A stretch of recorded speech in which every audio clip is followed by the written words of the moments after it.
Late in the evening of Thursday, February 23, 2023, 22-year-old Cajairah Fraise was exhausted and hungry. The young woman was 35 weeks pregnant and had spent a long day out with her mother, Kahara. The mother and daughter had ended their evening at Kahara's mother's home, but now Kahara wasn't feeling well, so she called her husband Jamel and asked him to come and drive them home. Before continuing on the 20-minute drive back to the family home in Moreno Valley, California, Kahara asked her father to stop for food. By 10:30 p.m., the three family members were in the drive-thru of the Jack in the Box fast food restaurant in Beaumont, California. At 10:39 p.m., while they were waiting to pay for their food, Kahara abruptly exited the car and went to stand at the end of the drive-thru out of her parents' line of sight. Jamel and Kahara, figuring that their daughter just needed some air, pulled up slightly just to get their eyes on Kahara. According to Jamel, she was standing there, seemingly fine, clutching her Bible. He reversed the car a bit to access the drive-thru window and finished paying. Less than 1 minute later, he pulled up again, expecting to see Kahara waiting for him, but she was gone. Confused, Jamel and Kahara began driving around to find her. The shopping center where the Jack in the Box was located is surrounded by multi-lane roads and is sparsely populated, with gas stations and fast food restaurants. Beyond those, it is a developing, largely commercial area. There aren't very many places to go, especially late at night. Jamel and Kahara continued to look for her, but after hours passed with no sign of their daughter, they reported her missing on Friday, February 24th. Kahara had left her purse in the back seat when she exited the vehicle. However, it is unclear if her phone was left behind or not. Either way, the phone has never been referenced as a useful clue in her case. Even though Jamel and Kahara's prompt reporting of their daughter's disappearance, Kahara was initially classified as a voluntary missing adult due to her age, a classification that significantly slowed the initial investigative response. Frustratingly, it also took law enforcement almost a month to track down security footage from the night she vanished. By that point, most businesses had already recorded over the night of February 23rd, so only one bit of footage was available. This came from a nearby charter school in the same shopping center as the Jack in the Box, and it captures Kahara walking through the parking lot alone, away from the drive-thru. Foot searches, drones, dogs, helicopters, and planes have all been utilized in the search for Kahara, but tragically, no evidence has surfaced over the last 2 years. Since she was so close to her due date, as the weeks stretched on, authorities reached out to shelters, mental health facilities, and hospitals in the area to see if any of the new mothers matched Kahara's description, but they came up empty. There has been no sign of her or her infant son since the night she vanished in Beaumont. From what is available to the public, Kahara seemed to have a happy and stable home life. She was very close with her siblings, and all of the Fraises were excited about the prospect of welcoming her baby boy. Kahara has since told the press that Kahara seemed upset that night, and that she might have been experiencing a mental health emergency that led her to get out of the car and walk away, leaving her vulnerable to a possible abduction. The father of Kahara's baby is unknown at this time, and it is unclear if he is considered a suspect or if Beaumont police have even spoken with him regarding the matter. The details in the disappearance are frustratingly limited, and while the family has criticized the police's handling of their daughter's case, the family has also faced blowback from the public, who have perpetuated unsubstantiated theories that Kahara and Jamel had something to do with their daughter's vanishing. It is unclear exactly what police believe befell Kahara, but foul play is currently not on the table according to the Beaumont Police Department. Kahara disagrees with Beaumont PD, telling NBC News, "I believe she was taken, and I believe in my heart that she's being sheltered somewhere. Someone has her, and hopefully the baby, and hopefully they're taking care of her." When Kahara disappeared, she was 5'7" and 160 pounds, with brown hair and brown eyes. She was last seen in gray sweatpants, a black hoodie, and a black shawl with black slides. She would now be 24 years old, and her son would be 2. If you have any information that can lead to Kahara's whereabouts, please contact the Beaumont Police Department or the Doc Ellis Foundation at the numbers on the screen.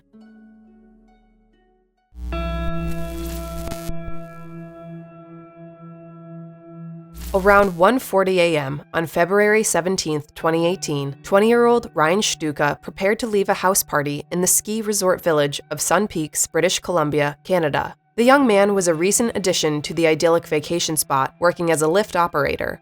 The previous December, he relocated to Sun Peaks with his best friend from their hometown of Beaumont, Alberta, which is about a 9-hour drive to the east. Ryan and his roommates planned to leave the party and take the short 5-minute walk back to their shared apartment on Burfield Drive. Alcohol was present at the house party, but the level of intoxication of the group is unknown. For whatever reason, Ryan's roommates left without him while he was putting on his shoes and his coat. They all assumed he was right behind them, but as they neared their residence, they turned around and realized Ryan wasn't with them after all. The roommates shrugged it off at first, assuming he decided to stay at the party or got caught up talking to someone. But when he was a no-show at work later that morning, they texted his parents, Heather and Scott Shtuka. Immediately concerned, the couple reported their son as missing, and a search of the snow-covered terrain was launched. Volunteers and authorities, including the Royal Canadian Mounted Police, worked tirelessly, utilizing snowmobiles, dogs, drones, and helicopters. A witness reported seeing a person who matched Ryan's description walking toward the village on Fairways Drive around 1:55 a.m., away from the direction of his home on Burfield Drive. At first, this doesn't seem like a logical choice, since most of the businesses in the village were closed. However, both authorities and Ryan's family have posited that he may have been trying to get some food. A local spot, Mountain High Pizza, was open until 2 a.m. Other than this sighting, there have been no further clues to Ryan's final movements or his current whereabouts. Since it was below freezing the night that he vanished, many believed at first that Ryan became disoriented, succumbed to the elements, and that his body would be found once the snow melted. Sadly, the spring did not bring any answers for the Shtuka family. Initial searches in 2018 and more detailed searches involving a grid search and excavators in 2019 yielded no results. In the years since he disappeared, search and rescue teams, volunteers, and the RCMP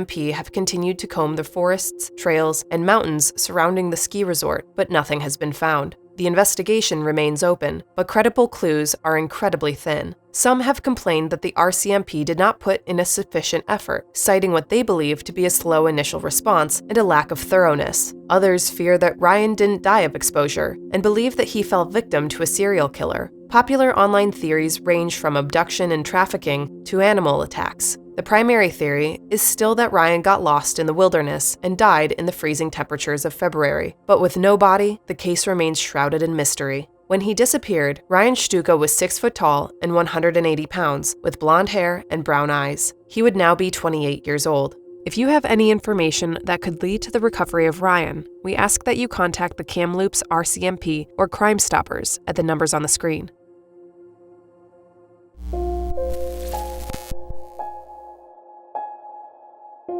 On May 12, 2022, people conducting a land survey in the woods behind the National Guard Armory in Anson County, Wadesboro, North Carolina, stumbled upon the partially clothed skeletal remains of an unknown woman. Authorities estimated that she had been dead for about a year and was likely between 20 to 40 years old. She was found wearing a black bra and fragments of what appeared to be either leggings or pantyhose. Her cause of death was undetermined, as was her hair and eye color. However, a trail camera in the area did manage to capture a few haunting images. The footage from August 22, 2021 shows a blonde-haired white woman clad in only a black bra and leggings with bare feet. Around 1:30 a.m., she walks briskly past the camera, but when she appears once more 3 hours later, around 4:30 a.m., she is moving slowly, as if she is hurt or lost. She is leaning on a large branch, using it like a cane. It seemed that these were the final images of the Anson County Jane Doe, and though authorities couldn't say if these were her final moments, she never appeared on the trail camera again, and her remains were found nearby.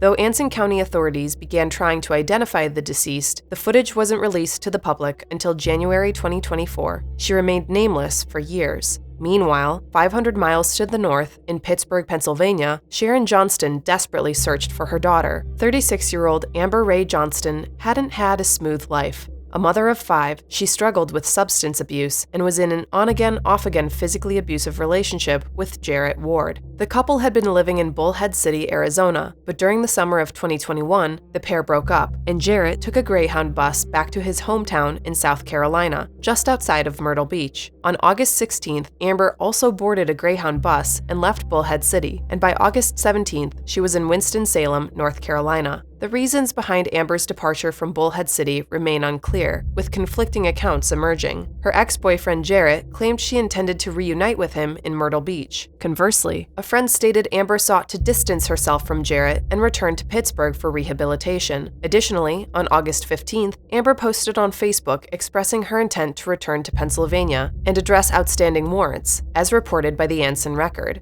While in Winston-Salem, Amber purchased a bus ticket to Pittsburgh, but she never made it home. According to phone data, Amber left Winston-Salem, but instead of heading north on the bus, she moved southward. Her phone last pinged in Charlotte, North Carolina, which is about an hour west of where the remains of the Anson County doe were eventually found. According to text messages that Jarrett shared with Sharon, Amber got a hotel room about an hour outside of Myrtle Beach, and she wanted him to come out and stay with her. In the texts, Amber mentions that there are women bothering her at the hotel, but she failed to tell Jarrett how she is traveling or who she might be traveling with. Sharon was concerned and didn't necessarily believe everything that Jarrett had to say. Amber often told her mother that she was afraid of her ex-boyfriend and that he frequently stole her phone to gain access to her money and government benefits. According to Sharon, Jarrett sold Amber's card for food stamps in exchange for drugs. This financial information became a crucial part of Bullhead City's Detective Scott Sharp's investigation into Amber's financial records, revealing that her government benefits were completely drained in the weeks following her disappearance. Additionally, her debit card was used by several individuals, including her ex-boyfriend, to make online purchases. This is an ongoing part of the police investigation. Sadly, Jarrett has never been questioned by police regarding Amber's disappearance, and he passed away due to a drug overdose not long after she vanished. When news broke about the unidentified body in the North Carolina woods, Sharon dug up her daughter's old dental records to compare to the young woman's skeleton. When this proved to be inconclusive, Sharon and one of Amber's children submitted DNA. Finally, on March 10, 2025, Sharon got a call from the Anson County Sheriff's Office. After nearly 4 years of painful uncertainty and grief, Sharon was given the news. The Anson County Jane Doe was her daughter. Sharon was glad that she could now bring Amber home and bury her alongside other family members, but the pain of not knowing how her daughter ended up alone and barefoot in rural North Carolina will never leave her. Amber's cause of death has yet to be established, and Sharon hopes that police will continue to find answers. As she told the Anson Record, "I do know Amber did not get to that location on her own. She had no belongings, no phone, no shoes, no clothes. The living person that used her SNAP benefits while she was laying to rot in those woods should be questioned. Her picture should be shown in the area because someone saw something. Someone knows something." Though we're glad the Anson County Jane Doe was able to reclaim her name of Amber Ray Johnston, we truly hope the fight for answers and justice continues. If you know anything about what befell Amber that night, please contact the Anson County Sheriff's Office at the number on the screen.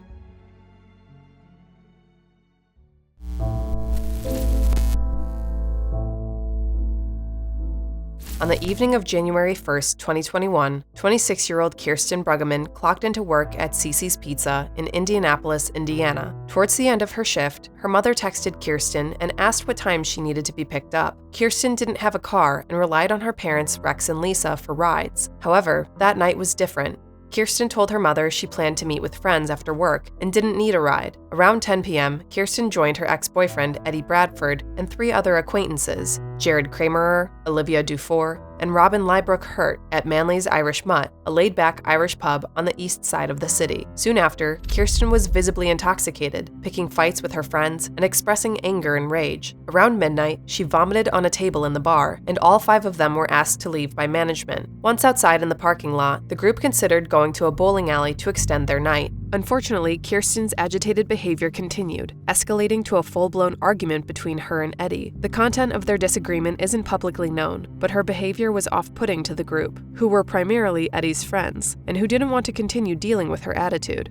Eddie asked Kirsten if she needed a ride or if she wanted someone to call her mom, but Kirsten said that she was fine. Ultimately, Eddie, Jared, Olivia, and Robin left in Olivia's car after Kirsten angrily punched Olivia's car window twice. There are conflicting accounts regarding the bowling alley the group visited afterward. Some sources indicate they went to the nearby All-Star Bowl, while others report they went to Beech Grove Bowl. Regardless of the location, the group found the bowling alley closed upon arrival. This discrepancy may be due to differing closing times or potential COVID-era restrictions in place at the time. Either way, the 4 decided to call it a night at this point. Olivia dropped Jared and Eddie off at the apartment Eddie shared with his mother, less than a quarter mile from Manly's. Olivia and Robin went home as well. Eddie looked around outside his home when he arrived. Kirsten had a habit of showing up drunk and hanging around near his apartment, but when he didn't see her, he assumed she had gone home. Sadly, this was not the case. Lisa Bugamman awoke abruptly at 12:30 a.m. Her daughter wasn't home, and she had no message from her on her phone. She texted asking, "Are you all right?"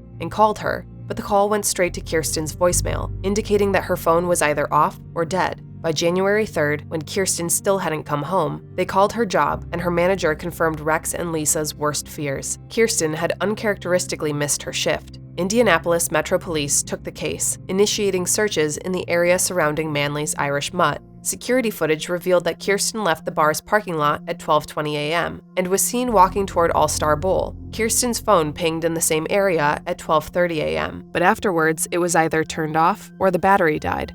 The last images of Kirsten are from the local YMCA's CCTV footage at 1:58 a.m. This branch of the YMCA is right across the street from All-Star Bowl, and Kirsten can be seen stumbling through the parking lot toward the Abbey Meadows apartments. It is unclear where she was going, as she reportedly did not know anyone who lived in these units. Unfortunately, at this crucial point, the security cameras appeared to experience a significant glitch, with the footage abruptly jumping ahead to 2:30 a.m.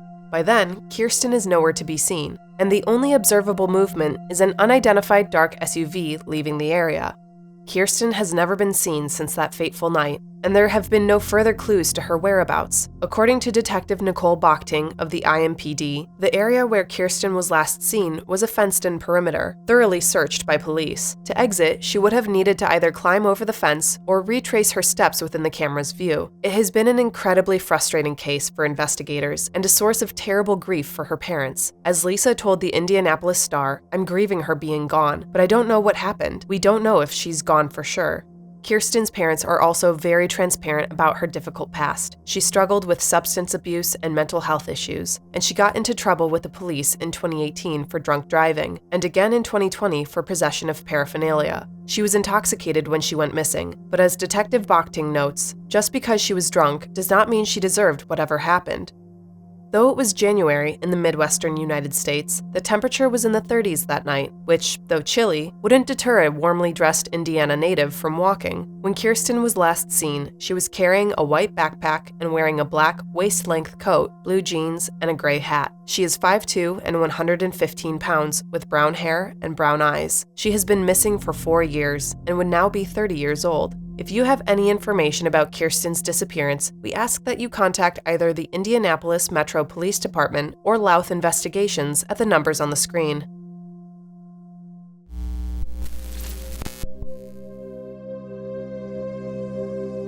In July 2015, 18-year-old Tiffany Valiante, a promising athlete headed to Mercy College on a volleyball scholarship, appeared to have a bright future. However, beneath the surface, Tiffany's life was unraveling. She had begun stealing money from both her friends and her family, damaging relationships, and raising concerns that led to 3 Child Protective Services visits following reports of unexplained bruises. During one of them, her mother, Diane, admitted to punching her daughter in the arm while they were arguing, and both mother and daughter were asked to attend a counseling session. The therapist concluded that the two had communication issues, but their relationship was stable. Tiffany told the therapist she wasn't feeling depressed and wasn't considering ending her life. Yet her behavior continued to spiral. Tiffany began smoking marijuana and skipping class along with the stealing. At the beginning of 2015, she came out as lesbian and expressed feelings of loneliness and isolation to her friends, who later reported that Tiffany used to intentionally hurt herself. All of this came to a head on the night of July 12, 2015. Shortly after 9 p.m., one of her friends arrived at the Valiante residence, accompanied by her mother. They asked to speak to Diane and revealed that Tiffany had stolen and used her debit card without her permission. Tiffany denied the accusation, but after her friend left, Diane suggested that they go out and search her car to find the card in question. Diane stated that while looking inside Tiffany's vehicle, she saw her daughter slip a card into her back pocket. When she confronted Tiffany based on what she saw, Tiffany denied it once more. Frustrated, Diane went inside to get Tiffany's father, Steve. When her parents came back outside moments later, Tiffany was gone.